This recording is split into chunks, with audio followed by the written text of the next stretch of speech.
1900년도 초에 미국의 샬롯이라고 하는 시골 마을에 하나님께서 또한 부흥을 주시겠다고 하는 소망이 생겨서 그 시골 교회가 뜨겁게 기도를 하기 시작했다고 합니다. 너무 성령이 강하게 역사하시니까 한 주, 두 주, 세 주 모여서 막 기도를 하는데도 서로 물어보는 거예요. 무슨 일이 있었냐고, 하나님이 어떻게 응답을 하셨냐고. 근데 뭐 특별한 일은 일어나지 않았다고 합니다. 그렇게 한 달쯤 지났을 때 무슨 일이 안 일어났어? 근데 우리가 기도한 뭐 그런 특별한 일은 안 일어났지만 하나 일이 일어났다고, 저 마을에 한 아기가 태어났다고 그렇게 이야기를 하고는 그렇게 또 기도가 또 사그러 들었다고 합니다. 근데 그 아이가 빌리 그레함이라고 합니다. 하나님께서 그 한 아이를 통해서 그건 뭐 한 50년 이상의 전 세계에 강력한 하나님의 역사를 이루셨잖아요. 그것을 위해서 한 마을에 강력한 기도를 하나님께서 일으키시고 그에 대한 응답으로 한 가정을 하나님께서 사용을 하신 것입니다. 가만히 성경을 보면요, 하나님이 어떤 역사에 중요한 일을 이루실 때 그 중요한 일을 이루시는 그 통로가 가정인 경우가 굉장히 많이 있습니다. 빌리 그레함도 그랬고, 이스라엘 역사가 어두웠을 때 역시 한나의 기도를 통해서 사무엘이 태어나고 그 사무엘을 통해서 이스라엘이 또 이렇게 변화되잖아요. 가정은 그냥 우리끼리 잘 사는 공동체가 아니라 하나님에게 있어서도 중요한 하나님의 역사를 위한 중요한 기지입니다. 그래서 교회를 잘 세우는 것도 중요한 일이지만 가정 목회, 가정을 잘 세우는 것 역시 굉장히 중요한 일이에요. 그래서 미국의 어떠한 목사님들은요, 가정이 문제가 생기면 목회를 포기하라고 합니다. 왜냐하면 교회가 없어도 가정은 유지되지만 가정이 무너지면 목회를 못하기 때문에 가정을 더 중요하게 보고 있습니다. 뭐 제가 생각해도 틀린 말은 아닌 것 같아요. 이 중요한 것을 사탄이 알기 때문에 가정을 공격하고 있습니다.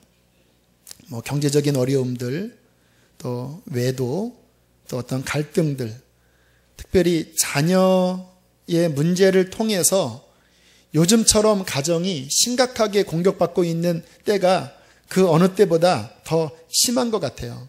그래서 막상 이렇게 이야기를 해보면 굉장히 낙심해 있습니다. 자녀들로 인해서, 또 배우자로 인해서, 또 가정의 어떠한 문제로 인해서 낙심하고 있습니다. 오늘 주님께서 이 말씀을 통해서 여러분의 가정에 소망을 주시고 또 여러분의 가정을 하나님의 능력으로 일으켜 세워주실 것입니다. 자, 그렇다면 이 귀한 가정 공동체를 어떻게 우리가 하나님이 기뻐하시는, 주님께서 이 마지막 때 귀히 쓰시는 그러한 거룩하고 귀한 가정으로, 우리의 자녀들로 그렇게 세울 수 있을까요? 먼저 중요한 것 한 가지를 기억하셔야 합니다. 여러분의 가정의 주인은 지금 여러분이 어떠한 좀 깨지고 아픈 모습이 있을지라도 여러분의 가정의 주인은 여러분이 아니라 예수 그리스도이십니다. 이거 꼭 믿으셔야 돼요. 안 그러면 낙심합니다. 뭐 아이 유학 보내고 또 아이 뭐 사춘기 접어들어서 또 가정이 좀 어렵고 우리 힘으로 감당이 안 되거든요. 하지만 그의 주인과 그 모든 것을 끌어가시는 분이 예수 그리스도라고 확실히 믿는다면 우리는 조급하지 않게 믿음으로 가정을 견고하게 세울 수 있을 것입니다.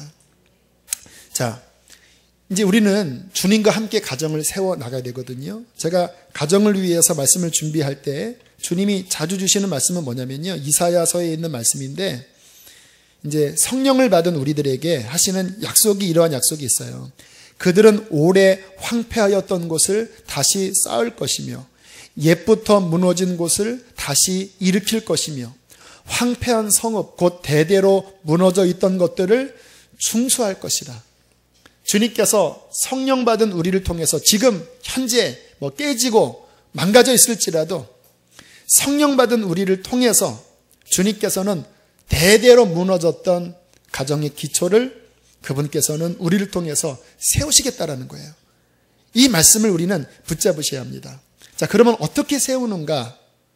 주님이 세우시지만 우리가 어떻게 순종하느냐가 굉장히 중요하거든요. 왜냐하면 우리에게 주님이 책임을 주셨기 때문에 우리가 잘못하면 무너뜨릴 수 있는 것이죠. 이 가정을 주님과 함께 세우는 데 있어서 중요한 키가 뜻밖의 다른 어떤 것이 아니라 바로 저와 여러분의 입술입니다. 입술. 오늘 읽었던 말씀에 보면 사람의 입술에 권능이 있어서 그 입술의 능력으로 살고 죽는 것을 결정한다고 말씀을 하셔요. 잠언서 11장 11절에 보면요, 이러한 말씀이 있습니다. 성읍은 정직한 자의 축복으로 말미암아 부흥하고 진흥하고 악한 자의 입으로 말미암아 무너지느니라. 그러니까 성읍이라는 표현이 가정일 수도 있고 또 지역일 수도 있고 나라일 수도 있어요. 아무튼 어떠한 공동체가 사는 것이 정직한 자의 입술에 축복된 말을 통해서 살기도 하고 어리석은 자의 말로 말미암아 가정이 무너질 수도 있다라는 거예요. 가정이 축복된 가정인가 아니면 가정이 병든 가정인가는요, 무엇을 보면 아냐면 그 가족 구성원들이 서로 하는 말을 들으면 알아요. 말이 복되면 그 가정은 복됩니다. 하나님께서 우리 가정 책임져 주실 거예요. 하나님께서 당신 분명히 붙잡아 주시고 계셔. 지금 어려움이 있어도 우리의 주인은 하나님이야. 자꾸 이렇게 말하면요, 그 말대로 하나님께서는 가정을 복되게 하실 거고요. 자꾸 입술로 글렀다, 망할 것 같다, 우리 끝내자, 막 자꾸 이렇게 넌 이 망할 거 하기 시작하면 그 말대로 그 열매를 먹게 된다라는 거예요. 서씨라는 분은요, 그 아버지가 아주 깔끔하고 매사에 완벽주의적인 아버지였다고 합니다. 한번 상상을 해보세요. 아버지가 깔끔하고 완벽주의면 그 자식들은 고생합니다. 집에 들어오면 잔뜩 인상을 쓰고, 야, 왜 물건은 여기다 놓았냐? 왜 이거 치우지 않는 거야? 왜 이렇게 신발은 흐트러져 있냐? 왜 공부는 안 하냐? 왜 거기 있느냐? 왜 TV 보냐? 왜? 계속 아버지가 이 왜라는 잘못을 지적하셨는데, 그런 말미암아 어릴 때부터 이 왜 하면 갑자기 막 스트레스 받고 막 식은땀이 나고 막 공포감마저 느끼면서 그 아버지의 지적하는 말에 깊은 상처와 아픔을 가지고 성장했다고 해요. 서로 이렇게 잘 지내다가도 아빠가 들어오면 다 이제 집에 방으로 들어가고 초긴장 상태에 눈치 보는 거예요. 서 씨는 그런 아버지가 너무 싫었다고 그래요. 남들 보기에는 멀쩡합니다. 아버지가 완벽주의니까 얼마나 이웃들 보기에 멀쩡하겠습니까? 하지만 속은 안 멀쩡하죠. 썩어져가는 그 가정, 자신의 모습이 너무 싫어서 내가 결혼하면 절대로 나는 그런 가정을 꾸미지 않겠다고 다짐을 했습니다. 서 씨가 결혼을 했다고 그래요. 신혼의 꿈 같은 시간이 흘러가고 한 해 한 해 시간이 흐르던 어느 날 자신이 문을 열고 집에 들어오면 아내에게 건넨다라는 첫 마디가 왜 집이 이 모양이야? 왜 이렇게 지저분해? 왜 공부를 안 해? 자꾸 왜라고 하는 뭔가 꼬투리 잡는 불만족스럽다라는 메시지를 자꾸 이야기하는 거예요. 깜짝 놀랐습니다. 왜요? 그렇게 싫어했던 말인데, 그렇게 증오했던 말인데, 절대 배우지 않겠다고 했던 말인데 어느새 배워버린 아버지의 말, 이를 악물고 거부했던 그 아버지의 말이 내게서 올라와서 아내와 자녀들에게 상처를 주고 있는 거예요. 결혼한 지 13년이 지난 오늘 서 씨는 멀어져 버린 아내와 자신을 싫어하는 자녀들 주위에서 찬바람을 맞으며 외로움을 달랠 길 없어 울고 있다고 합니다. 아버지의 말이 서 씨에게로 내려와서. 여러분, 여러분의 가정에 자꾸 내가 원치 않는 짜증스러운 말, 자꾸 이렇게 상처를 주고 무너뜨리는 말을 자꾸 하고 있다면 여러분, 그냥 자꾸 그것을 내뱉으시면 안 돼요. 서씨처럼 그것이 어디에서 기인했는지를 여러분의 생각에 파악하시고 그 근원을 절단내셔야 합니다. 사람이 한 말을 할 때는요, 예를 들어서 짜증나 라고 말을 하면요, 그것은 무슨 이야기냐면 300번 이상 그 말을 들은 거예요. 그러니까 내가 어릴 때 부모에게 건강한 말, 믿음의 말을 자꾸 들으면 그것이 내 뇌세포와 내 심령에 새겨져서 나도 모르게 그렇게 말을 하게 되고요.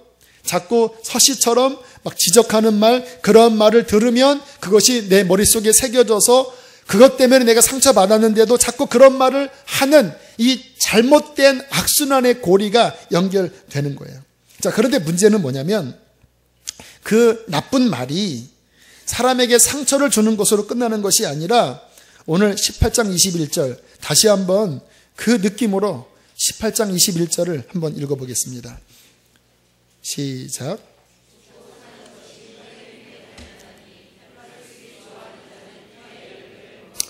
기가 막힌 말씀을 하는 거예요. 여기에 혀의 힘이라고 할 때 개역개정 전 번역에서는요, 혀의 권세라고 표현했습니다. 권세. 그러니까 단순한 어떤 말의 힘 정도가 아니라 그 자체가 파워를 가진다라는 거예요. 어느 정도의 파워입니까? 죽고 사는 것을 결정할 정도의 권세가 혀 속에 들어있는데 사람은 그 혀의 열매를 먹는다라는 것입니다.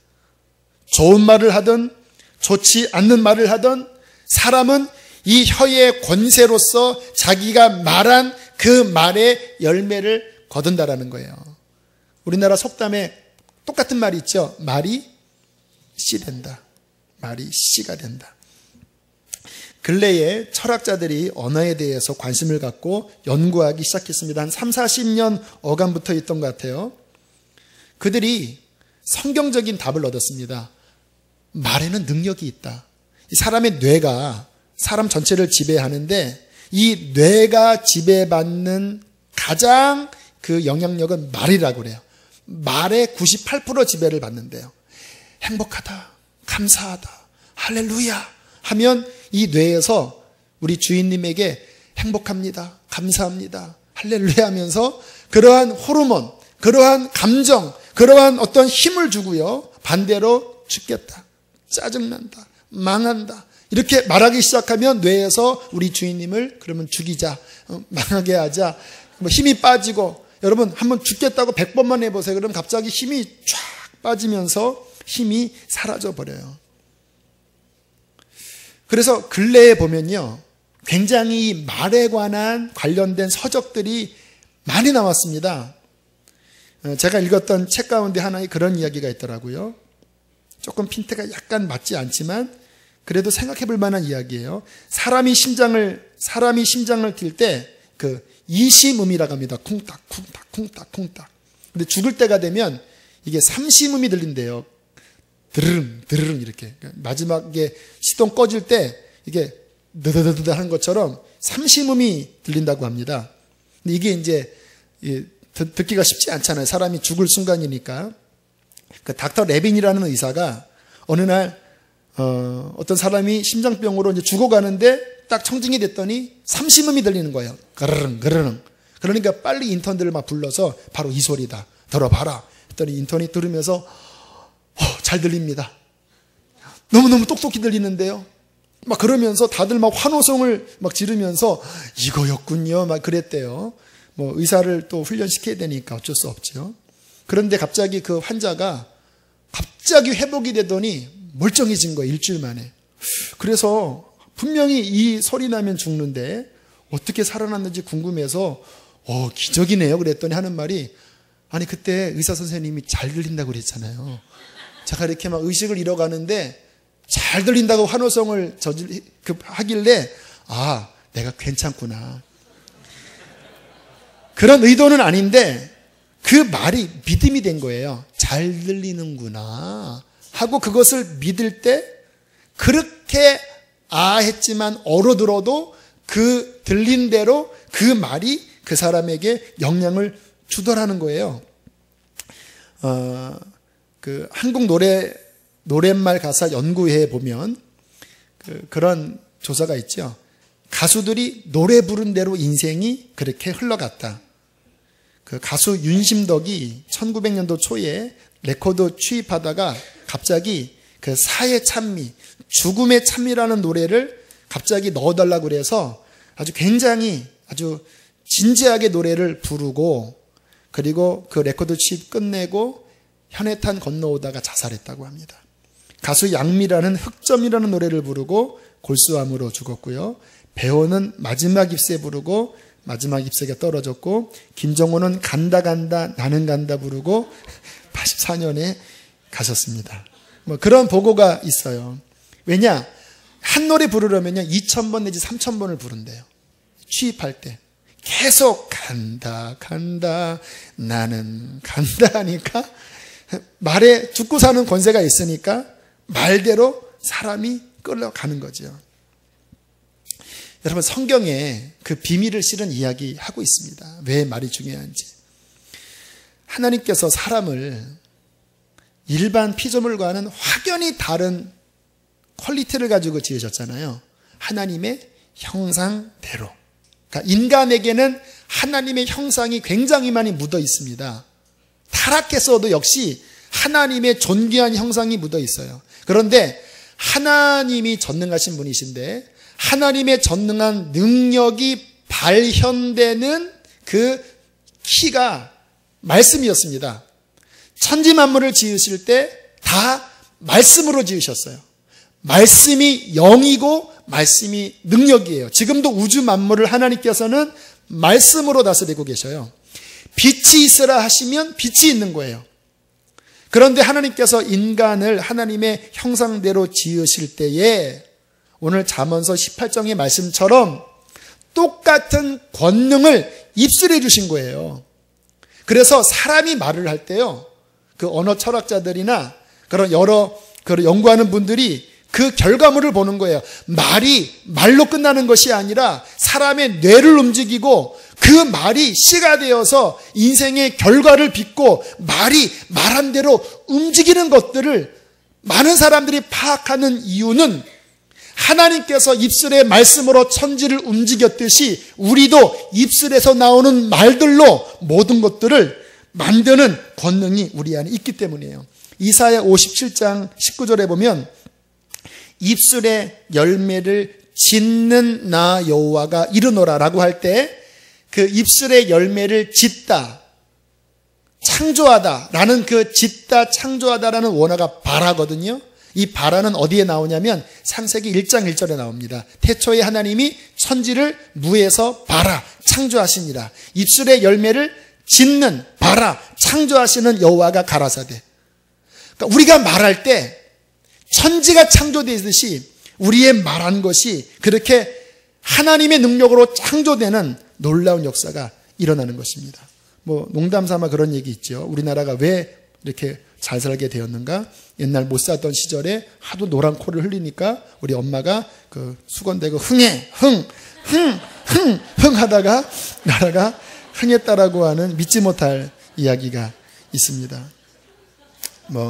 농담이지만 그 말에 능력이 있다라는 진리는 우리가 붙잡으셔야 됩니다.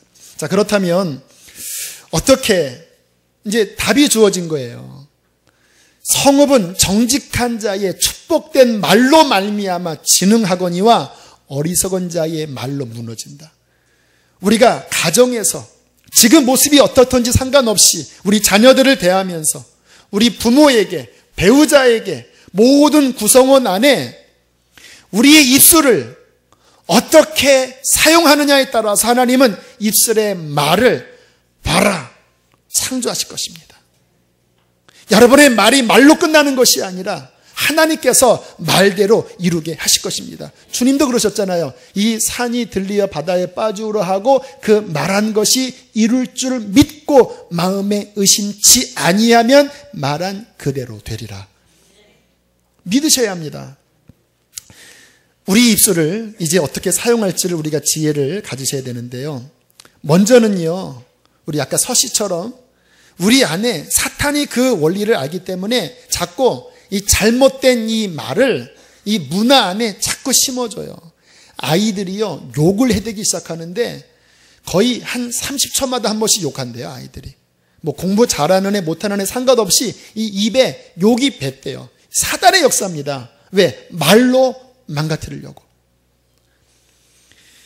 이 사탄이 심어준 독초와 같은 가정을 망가뜨리는, 인격을 망가뜨리는 그 말을 뽑으시는 작업부터 하셔야 돼요.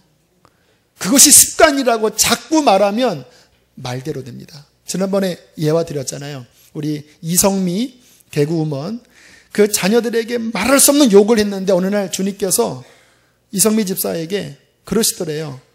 네 말한 대로 되게 해줄까? 너무 깜짝 놀라서 회개했다고 하잖아요.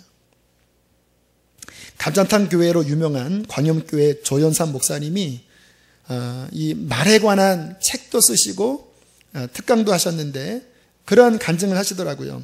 이분이 성자 같은 분이거든요. 그런데 예전에는요 굉장히 날카로우셨대요.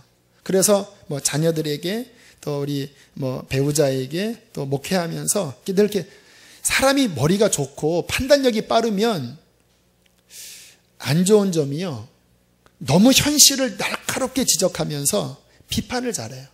아마 그렇게 비판을 잘 하셨나 봐요. 근데 어느 날 성경을 읽다가 기겁을 할 일이 벌어졌습니다. 민수기 14장에 보면 이제 이스라엘 백성이 가나안 들어가기 전에 12정탐꾼이 이제 보고를 하잖아요. 부정적인 보고를 하지요. 우리 망했다. 거기 들어가면 우리 죽는다. 우리는 메뚜기다. 근데 그 말을 듣고 이스라엘 백성이 뭐라고 이야기를 하냐면 우리가 애굽 땅에서 죽었거나 이 광야에서 죽었으면 좋았을 것을. 마음에도 없는 소리예요. 살고 싶은 마음이 굴뚝 같았는데 이 사람이 마음이 이렇게 이게 왜곡되고 상해 있으면요 원치 않는 말을 합니다. 우리 그만 끝내. 뭐 차라리 날 죽여. 원치 않는데 그런 말을 하는 거예요. 그런데 14장 28절에 보면 하나님께서 이렇게 말씀하십니다. 여호와의 말씀에 내 삶을 두고 맹세하노니 너희 말이 내 귀에 들린 대로 내가 너희에게 시행하리라. 그리고 40년 뺑뺑이 돌았습니다. 20세 이상 말대로 다 죽었어요. 이 성경을 읽고 아주 그냥 소름이 끼쳤다고 합니다. 왜? 내가 그동안 내뱉었던 말들 하나님이 그 말대로 시행한다고 한다면 끔찍한 거예요. 원치도 않는 말들을 막 내뱉었거든요. 그 다음부터 눈물로 회개하고, 그리고 하나님 이제는 내가 입술의 말로써 하나님 주님께서 아름답게 세울 그러한 말을 내가 하겠습니다. 그 다음부터 노원에서 목회하시면서 모든 부정적인 환경을요 늘 믿음으로 말했대요. 여기가 중심부가 될 것입니다. 그런데 한 몇십 년이 지나면서 거기에 막 지하철이 들어오고 거기에 놀라운 아파트가 들어서고 하면서 자기 말대로 하나님께서 본인의 사역과 이 모든 것들을 축복했노라고 그렇게 고백하시는 이야기를 들었습니다. 여러분, 지금 현재 여러분의 자녀들이, 배우자가, 현 환경이 어떻든지와 상관없이 우리들은 믿음으로 말하셔야 합니다. 믿음으로. 저도 주의를 하다가 어떨 때는 답답하고 뭐가 이렇게 막혀요. 그전에는 어떻게 해야 했지만 요즘은 그렇게 하지 않아요. 하나님, 주님께서 함께 하십니다. 주님이 도와주실 것입니다. 이 모든 것의 주인은 하나님이십니다. 그렇게 고백하고 나아가면 정말 그 고백대로 되게 해 주시더라고요. 두 번째로, 그러면 우리가 어떤 말을 해야 될까요? 아까 드렸던 말씀처럼 현재의 모습이 아니라 우리가 하나님께서 말하시고 싶은 그 믿음의 말을 자녀들에게 또 내 배우자에게 모든 환경 가운데 입술의 선포로서 심우게 되기를 축복합니다. 왜냐하면 그 말이 씨가 돼서 그러한 열매를 맺게 하실 것이기 때문인 것이죠. 그 세계적인 미국의 화가 벤자민 웨스트라는 화가가 있는데요. 본인이 왜 화가가 됐는지를 이렇게 이야기를 했다고 그래요. 어릴 때 엄마가 이제 바깥에 나가시고 여동생과 둘이 남았었는데 그림을 그린다고 물감을 꺼내다가 난장판을 만든 거예요. 막 부엌을 완전히 그냥 물감으로 뒤범벅이 하고, 그리고 그 도화지 같은 데다가 동생 그린다고 이렇게 그렸는데 동생도 아니죠 그리고 나갔다가 어머니가 딱 들어오셨는데 이제 전쟁터지요. 보통 그런 상황이면 여기 계신 어머님들 대답해 보세요. 어떻게 하실 것 같아요? 막 야이 네가 화가야 하면서 그냥 막 때리고 굿거리 하죠. 쿵더덕 쿵덕 하면서 굿거리를 할 텐데, 이 벤자민 웨스트의 어머니는 그랬다고 그래요. 어머나, 얘가 셀리잖아. 그림을 보면서 너 그림 그리는 실력 대단하구나 하고 뽀뽀를 쪽 했대요. 그리고 잘 이렇게 정리하고 들어갔을 때 벤자민 웨스트가 하는 말, 그날 엄마의 키스가 나를 화가로 만들었습니다. 현재의 모습은 때려야 됩니다. 그러나 그 속에서 하나님의 마음으로 너 그림 실력 대단하구나라고 말할 때 그 속에 잠재됐던 하나님의 재능이 그 말을 통하여 살아나는 거예요. 우리의 말로 여러분의 자녀가 현재의 모습이 아니라 하나님의 능력으로 살아날 수 있습니다. 여러분의 말로 여러분의 배우자가 현재의 모습이 아니라 하나님의 능력으로 살아날 수 있습니다. 김태열이라고 하는 사모님, 어릴 때 심한 천연두를 앓아서 죽다가 살아났는데, 그때 이제 옆집 사는 3명도 같이 천연두를 앓았다고 그래요. 새까맣게 죽어가니까 어머니가 지푸라기 붙잡는 심정으로 동네 전도사님을 불러다가 기도해달라고 했는데 간절한 기도에 응답하셔서 그 김태열은 살아나고 다른 아이들은 죽었다고 그래요. 그런데 너무 심하게 천연두를 앓아서 얼굴에 이제 천연두 자국이 남아있는데, 그 얼굴을 볼 때마다 어머니가 했던 말, 태열아, 이 마마 자국은 하나님의 축복의 자국이다. 옛날에 네가 천연두를 앓았었는데 두 아이는 죽고 너만 기도해서 살았다. 이 자국은 하나님이 너를 살려주신 축복의 자국이야. 그러니 너는 하나님께 영광 돌리며 살아라. 이거를 계속 축복의 자국. 그러니까 거울로 사춘기 이렇게 보면서 얼굴 보면 축복의 자국. 이게 감정적으로 나는 왜 얼굴이 이 모양이 하다가 축복의 자국. 애들이 창피하다 축복의 자국. 말이 막 머릿속에 박혀 있으니까 그래? 얼마나 적극적인지요.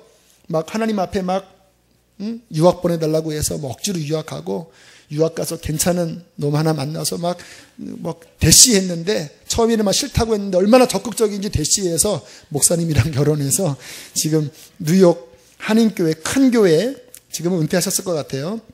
사모님으로 축복된 삶을 사신다고 그래요. 보통 같았으면 그것 때문에 방황했을 거예요.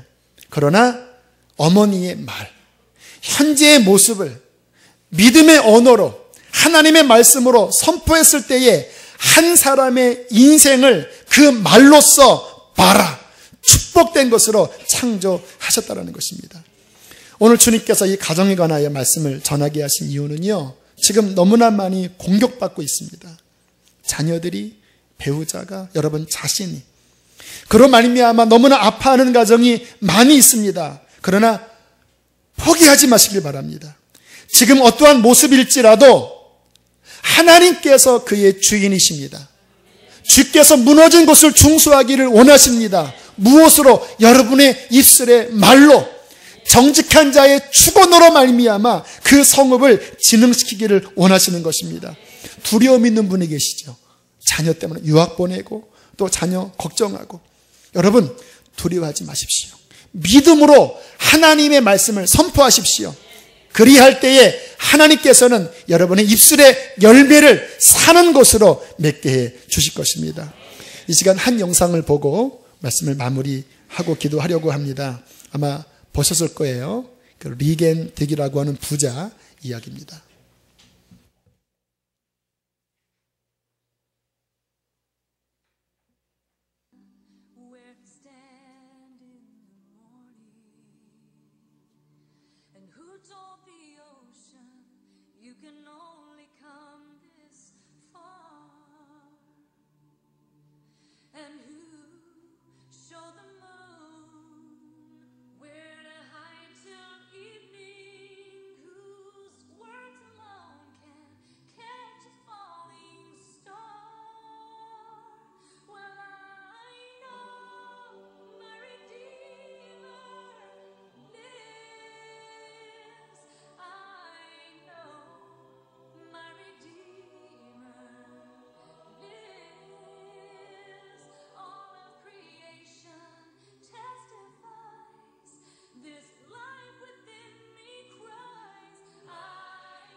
Our message is yes, you can.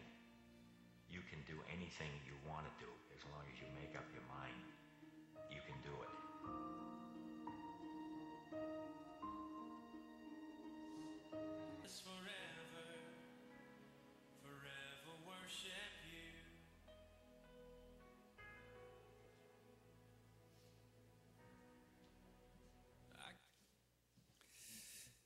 하나님께서 이끌어 주십니다.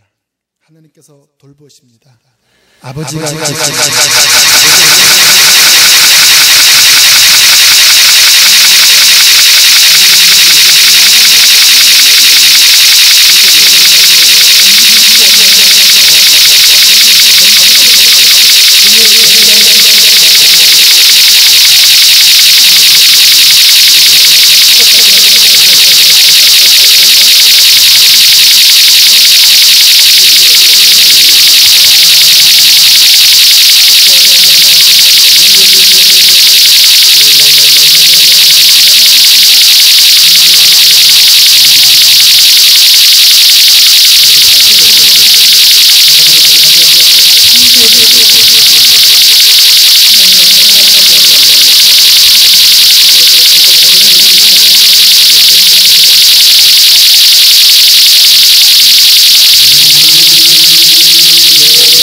강하신 할렐루야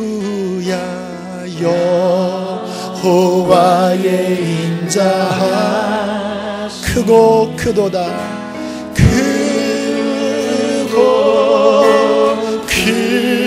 주의 영이 함께 하십니다. 크시도다